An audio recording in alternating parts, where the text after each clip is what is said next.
পুরুষবাচক regular বহুবচন হয় তাইলে সেটা হবে উনা অথবা ইনা। আর শব্দের যদি নারীবাচক বহুবচন হয় তাহলে হবে আতুন অথবা আতিন। কি হবে? আতুন অথবা আতিন। কি হবে বলেন তো? আতুন আতিন, আতুন আতিন, উনা ইনা, আতুন আতিন, উনা। বলতে থাকেন, উনা ইনা, না বললে হবে না, মুখস্থ হবে না। উনা ইনা আতুন, উনা ইনা। হ্যাঁ, বলতে থাকেন, বলতে থাকেন। উনা ইনা আতুন আতিন, উনা আতুন আতিন, উনা ইনা। হ্যাঁ,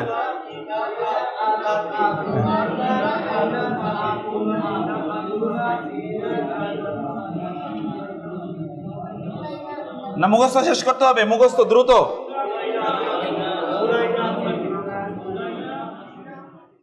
এবার একটু সামনে আস। এবার আমরা বলি, খেয়াল করবেন, শব্দটা যদি এক বচন হয়, শব্দ যদি কি হয়? এক বচন হয়, তাহলে তার জের জবর, তাহলে তার এরাব কিভাবে হবে? জের জবর পেশ। তাহলে তার এরাব কি হবে? মারফুয়ের ক্ষেত্রে কি হবে? জায়েদুন। মানসুবের ক্ষেত্রে জায়েদান। আর মাজরুরের ক্ষেত্রে জায়েদিন। এক বচন। শব্দটা যদি এক বচন হয় তাইলে তার জের জবর পেশ। যেমন এমরাআতুন, এমরাআতুন মানে কি? একজন নারী। ইমরাআতান, তাও একজন নারী। ইমরাআতিন, তাও কি? একজন নারী। এখন এই তান তুন তিনের মধ্যে পার্থক্য কি বলেন তো? একজন হচ্ছে কর্তা, আরেকজন কর্ম, আরেকজন সম্বন্ধবাচক। মারফু, মানসুব, মাজরুর। মারফু, মাজরুর। মারফু, মারফুর ক্ষেত্রে কি হচ্ছে? দুই পেশ অথবা এক পেশ। মানসুবের ক্ষেত্রে, মাজরুরের ক্ষেত্রে আপনি বলবেন এক জের দুই জের। যেমন ধরেন মাক্কাতুন, এখানে আমরা দেখেছি। কিন্তু যদি আমরা বলি মিসরু, মিসরুন কোনোদিন হয় না, তাই না? এদিকে আমরা মাক্কাতু, কোনোদিন মাক্কাতুন হবে না। কি হবে না? মাক্কাতু। এটা এক পেশই হবে। কেন এক পেশ হয় সেটা আমরা পরে বলবো। যেমন একটা শব্দ আছে আহমাদু, এটা কোনোদিন আহমাদুন হবে না। কি হবে? আহমাদু। আল্লাহু আকবারুন, কোনোদিন শুনেছেন আল্লাহু আকবারুন নাকি আল্লাহু আকবারু? আকবারু। এটা তানবিন নেবে না। কেন তানবিন নেবে না? এটা আমাদের অ্যাডভান্সে আরো পরে গিয়ে আলোচনা, এখন আমাদের সেই আলোচনাটি শোনা। তাইলে মারফু, মানসুব, মাজরুর এক বচন আমরা আলোচনা করলাম। এবার দ্বিবচন আলোচনা করি। জায়েদা নে। কি? জায়েদা নে। ইমরাআতানে। তারপরে জায়ে মানসুবে কি হবে? জায়েদাইনে। ফাইন। ইমরাআতাইনে। গ্রেট। মাজরুরের ক্ষেত্রে কি হবে? জায়েদাইনে, ইমরাআতাইনে। কোনো পরিবর্তন নাই। এই দুইটা একই রকম হয়ে যাচ্ছে, তাই না? এটা কিসের ক্ষেত্রে? দ্বিবচন, সকল দ্বিবচন। এবার আমরা বহুবচনের ক্ষেত্রে তিনটা ক্যাটাগরি বলেছিলাম। একটা বহুবচন হচ্ছে যেটা ইরেগুলার বহুবচন, সেক্ষেত্রে কি? জের জবর পেশ একই রকম হবে। যেমন আমরা বলেছিলাম কি? আমরা বলেছিলাম রিজালুন। কি বলেছিলাম? রিজালুন অথবা নিসাউন। আমরা বলেছিলাম রিজালান অথবা নিসাআন, রিজালিন, নিসাইন। বুঝাতে পেরেছি এটা? না, অনেকে তো ঘুমাচ্ছে। কি জরুরি হয়ে গেছে? আচ্ছা, তাইলে এমনি আইডিয়াটা ক্লিয়ার কিনা? বহুবচনের ক্ষেত্রে শব্দটা কি হবে? রেগুলার বহুবচন হবে অথবা ইরেগুলার বহুবচন হবে। রেগুলার বহুবচনের আলোচনা আমরা এখনো করিনি। ইরেগুলার বহুবচনের ক্ষেত্রে ওই শব্দটার এরাব কি দিয়ে হবে? জের জবর পেশ দিয়ে হবে। কি দিয়ে হবে? জের জবর পেশ দিয়ে হবে। আর যদি শব্দটা রেগুলার হয় তাহলে সেটা পুরুষবাচক যদি হয় তাহলে হবে উনা এবং ইনা। আর যদি নারীবাচক হয় তাহলে আতুন, তুন আতিন, আতুন আতিন। আমরা এবার সেটা দেখি। হ্যাঁ, ইরেগুলার মানে হচ্ছে এটা রেগুলার প্রসেস মেনটেন করে না। প্রসেসটা কি? সাধারণত পুরুষবাচক শব্দের বহুবচন হয় উনা দিয়ে, আর নারীবাচক শব্দের বহুবচন হয় আতিন দিয়ে, আতুন দিয়ে, সাধারণত। এটা হলো রেগুলার। রেগুলার মানে কি? এক বচন বহুবচনে গিয়ে ঠিক থাকে। এক বচনের ফরম্যাটটা কি? বহুবচনে ঠিক থাকে। যেমন আপনি যদি বলেন মানুষ, এর বহুবচন কি? মানুষগণ, মানুষগুলো, এটাই তো বলবেন। বইগুলো, এটাই তো বলবেন। বিল্ডিং গুলো, মূল এক বচন বহুবচনে গিয়ে ঠিক আছে না? কিন্তু এখানে এক বচন তো বহুবচনে ঠিক নাই, একটা তো ঠিক নাই। মূল শব্দটা হলো এক বচন কি? রাজুলুন। এক বচন কি? রাজুলুন। এটার বহুবচন হলো রিজালুন। ঠিকই তো নেই। হর কত চেঞ্জ হয়েছে, স্ট্রাকচার। এখানে একটা নতুন করে আলিফ এসছে। এক বচন হলো কিতাবুন, বহুবচন হলো কি? কুতুবুন। ঠিকই নাই। এক বচন হলো ইমরাআতুন, বহুবচন হলো নিসাউন। মোটে কিছুই ঠিক নাই। কিন্তু শব্দটা হলো, যেমন ধরেন মুসলিমুন, শব্দটা কি? এটার বহুবচন হলো মুসলিমুনা। মুসলিম পর্যন্ত ঠিক আছে। জের জবর পেশ কোনো না, জের জবর পেশের পরিবর্তন না, স্ট্রাকচারের পরিবর্তন, কিছুই পরিবর্তন নাই। শেষে শুধু যেমন এস বা মানে ইএস আপনি যোগ করছেন। আবার শব্দটা হলো মুসলিমাতুন, আপনি মুসলিমা পর্যন্ত ঠিক রেখে আথুন করলেন, মুসলিমা তা মুসলিমাতুন, এই লম্বা তাকে ফেলে দিয়ে একটা আলিফটা দিয়ে দিলেন। এটা হলো রেগুলার। এক্স্যাক্টলি।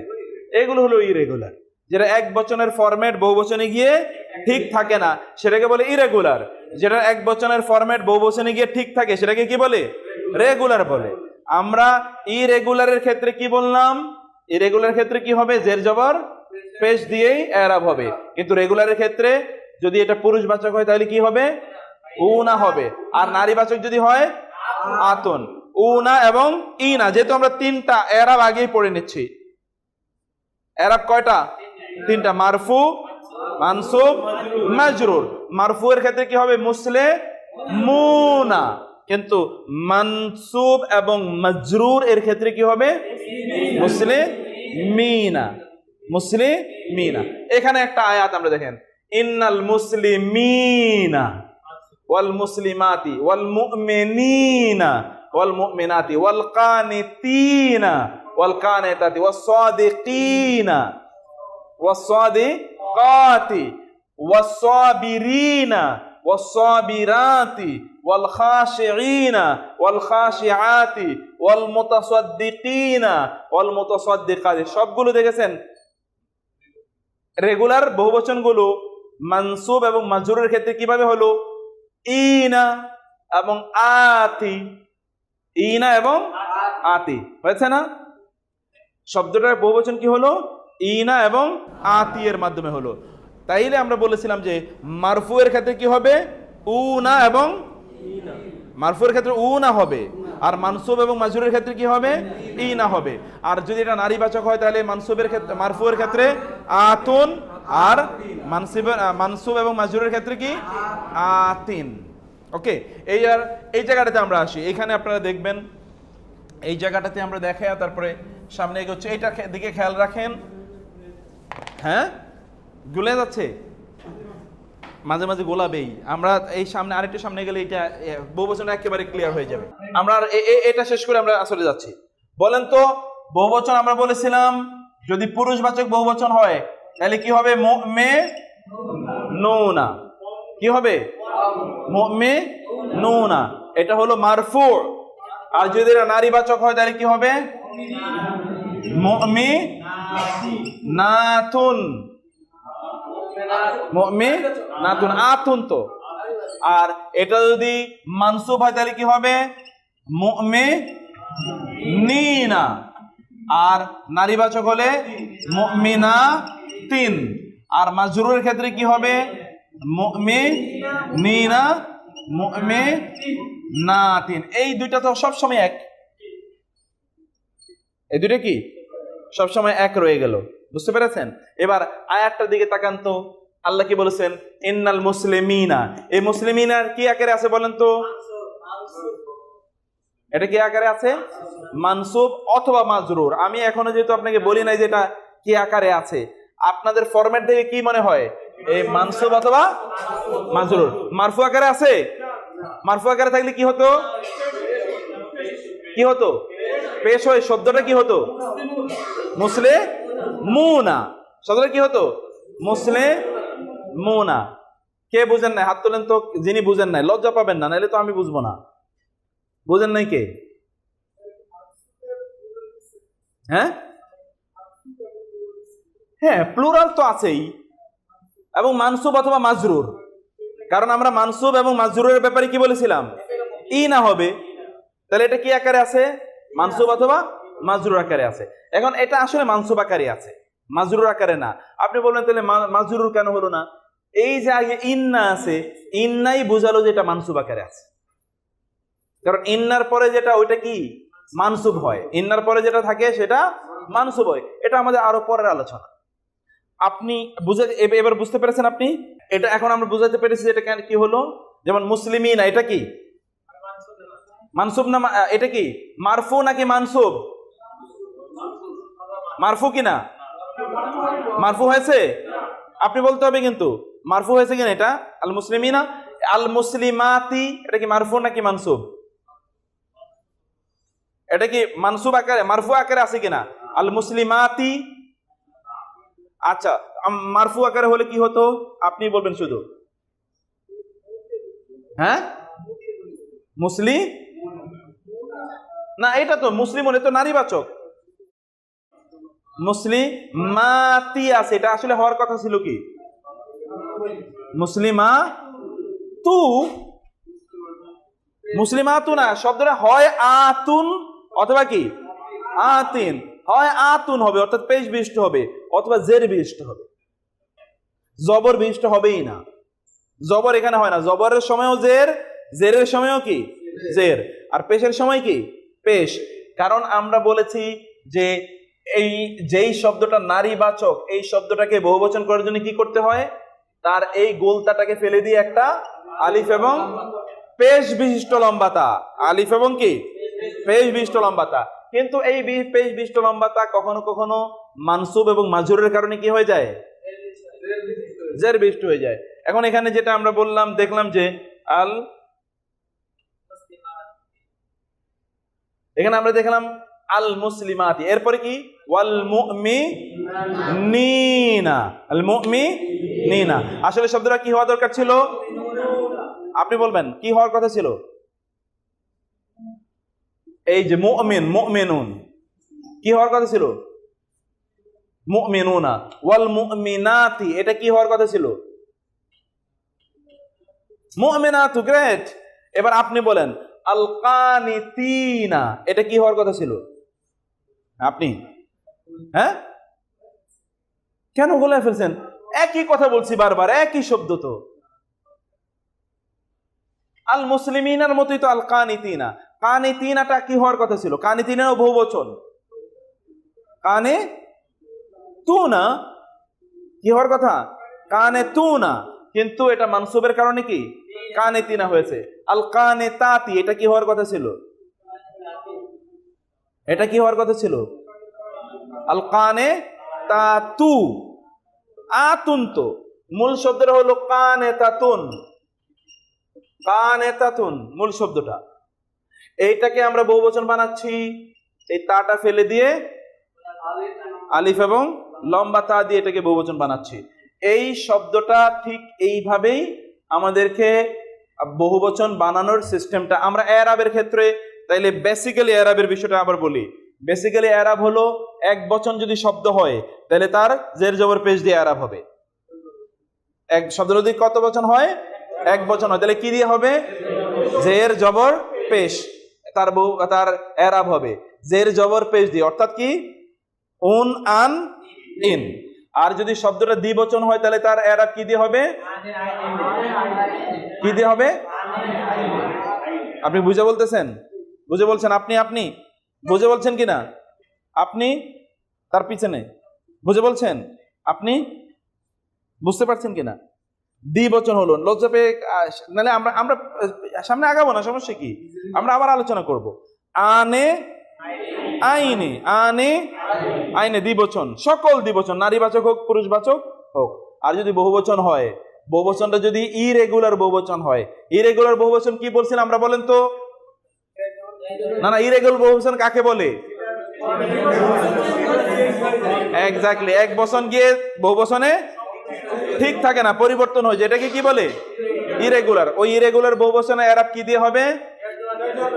জের জবর পেশ। এটা খেয়াল করছেন? ইরেগুলার বহুবচনের এরাব কি দিয়ে হবে? জের জবর পেশ। আর যদি রেগুলার বহুবচন হয় তাইলে পুরুষবাচকের ক্ষেত্রে কি হবে? উনা ইনা। নারীবাচকের ক্ষেত্রে? এবার এক লাইনে 1 মিনিটে বলি কথাটা, আপনাদেরকে 1 মিনিটে বুঝতে হবে।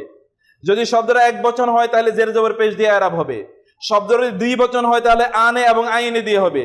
শব্দটা যদি রেগুলার বহুবচন, ইরেগুলার বহুবচন হয় তাহলে জের জবর পেশ দিয়ে হবে। শব্দটা যদি রেগুলার পুরুষবাচক বহুবচন হয় তাহলে উনা ইনা দিয়ে হবে। শব্দটা যদি রেগুলার নারীবাচক বহুবচন হয় তাহলে আতুন এবং আতিন দিয়ে হবে। আচ্ছা, কত জটিল বলেন? 1 মিনিটের কথা তো।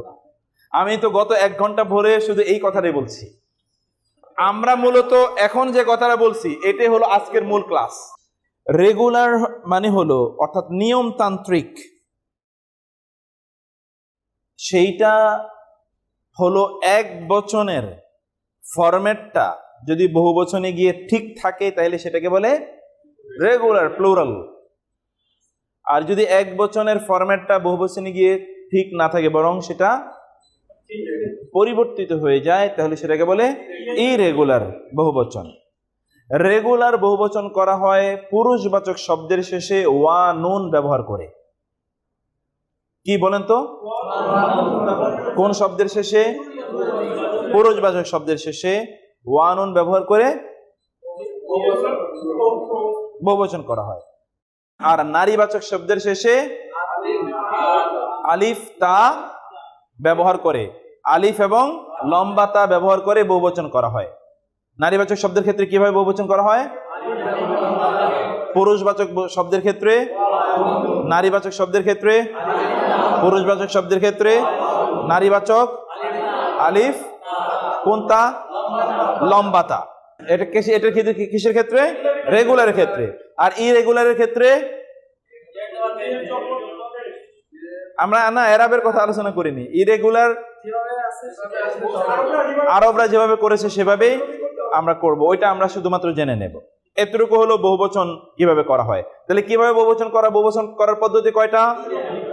একটা হলো নিয়মতান্ত্রিক, আরেকটা অনিয়মতান্ত্রিক। নিয়মতান্ত্রিকটা কিভাবে করব বলেন তো? পুরুষবাচক ওয়াও নুন, আর নারীবাচক আলিফ লম্বাতা। আর ইরেগুলারটা মুখস্থ করে নেব। এটা আমরা আজকে দেখব। আজকে কোরআনে যত বহুবচন আছে সব বহুবচনের একটা চার্ট শুধু দেখব। সব মুখস্থ করার প্রয়োজন নাই, ধীরে ধীরে মুখস্থ করবেন, কারণ এটা তো ডকুমেন্ট আপনাদের কাছে থেকে যাবে। আপনারা আস্তে ধীরে পড়বেন, 1 সপ্তাহ ধরে এটা চোখের উপর শুধু বুলাবেন এই শব্দগুলো ইনশাআল্লাহ। 1 নম্বর কথা। 2 নম্বর কথা হচ্ছে এরাব, যেটা খুব গুরুত্বপূর্ণ, যেটাই জানতে হবে, যেটাই আমরা বছরের পর বছর জুড়ে পড়ি। আপনারা মাত্র 1-2 ক্লাসে পড়ছেন, টেনশন হওয়ার কোনো কারণ নাই। এটা আমরা বছর জুড়ে পড়ি, বছরের পর পড়তেই থাকি এটা, তারপরে ওইখানে গিয়ে ভুল হয়। আপনারা এটা 1-2 ক্লাস করে মনে করছেন যে না এত জটিল না, মোটেই জটিল না, খুবই সহজ। এইটা হলো পুরুষবাচক শব্দ। এবং প্রথমত হচ্ছে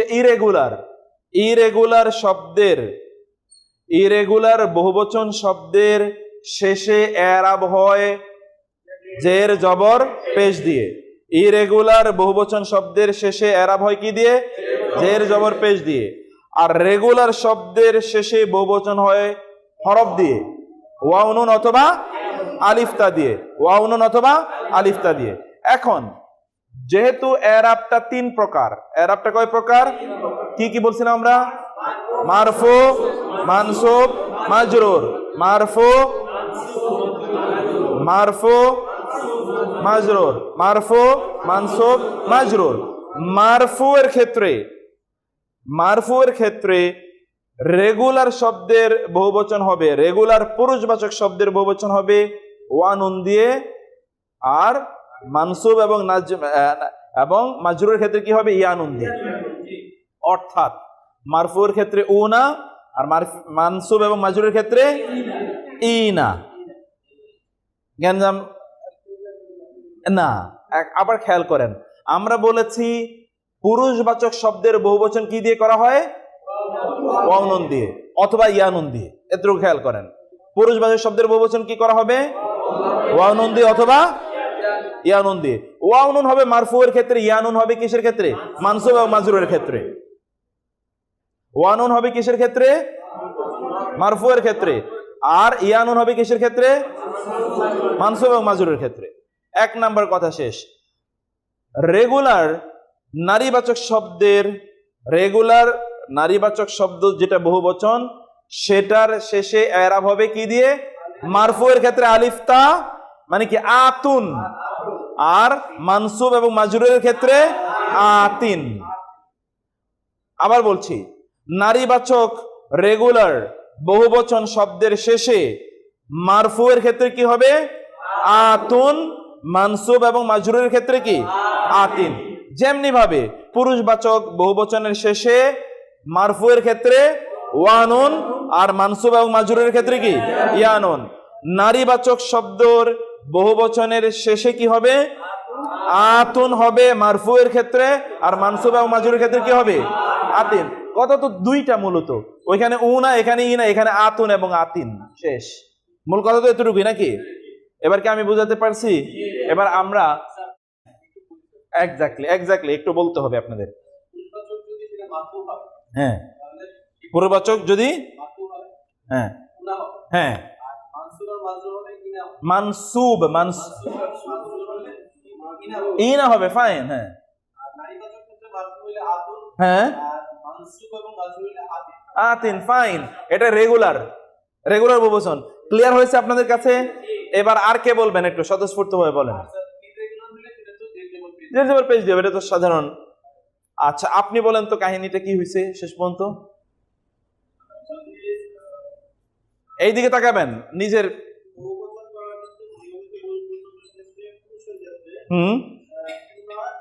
এবং ইনা, ওইদিকে তাকালে কনফিউশনে পড়বেন, আমাদের দিকে তাকাবেন।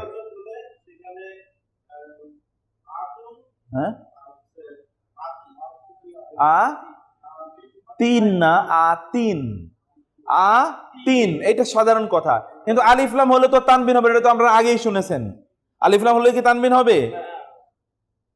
আলিফলাম হলে তো তানবিন হবে না, তাহলে আতি হবে তখন। যেমন আল মুসলিমা তি, তখন তো আর আল মুসলিমা তিন আর পড়বেন না।